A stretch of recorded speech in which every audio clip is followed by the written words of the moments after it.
Accreditation కలిగినటువంటి journalist Gaikwad Vikas, అతను MA B Ed కూడా, సదరు జర్నలిస్ట్ సోదరుని ఎల్ఎల్బి కూడా ఫస్ట్ ఇయర్ చదువుకుంటున్నాడు.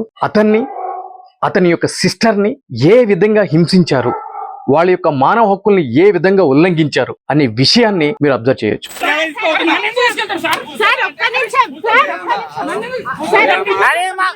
అరే మా బొమ్మర్దండి ఇలా బ్రదర్ అనే సొంత బ్రదర్ మీరు చెప్పాలి. రీజన్ చెప్పండి. రీజన్ చెప్పండి.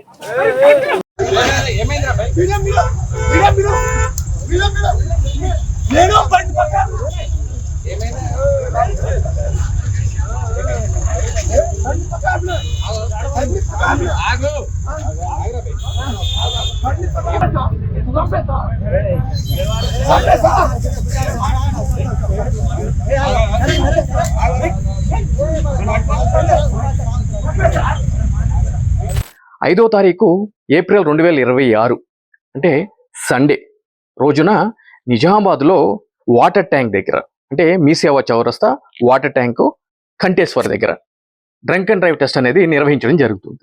ఎవరు నిర్వహించారు అని అంటే కనుక సిఐ ప్రసాద్, అదేవిధంగా ఆర్ఐ వినోద్, మిగిలిన కానిస్టేబుల్స్, పోలీస్ సిబ్బంది ఆ ప్రాంతంలో డ్రంక్ అండ్ డ్రైవ్ టెస్ట్ అనేది నిర్వహించడం జరిగింది. అందులో భాగంగా అతన్ని కింద పడేసి వెహికల్ మించి బలవంతంగా పోలీస్ అధికారులందరూ కూడా అతన్ని బంధించి, ఒక తీవ్రవాదిని బంధించినట్టు బలవంతంగా బ్రీత్ ఎనలైజర్ టెస్ట్ అతనికి పెట్టే విధంగా అతన్ని హింసించేటువంటి కార్యక్రమం అక్కడ జరుగుతుంది. మన యొక్క తెలంగాణ హ్యూమన్ రైట్స్ కమిషన్ ముందు 20వ తారీఖు 4వ నెల 2026 అంటే ఏప్రిల్ నెలలో ఇగో కంప్లైంట్ కూడా ఫైల్ చేయడం జరిగింది. సదరు విషయాన్ని ప్రత్యక్షంగా నా దృష్టికి తీసుకురావడం జరిగింది.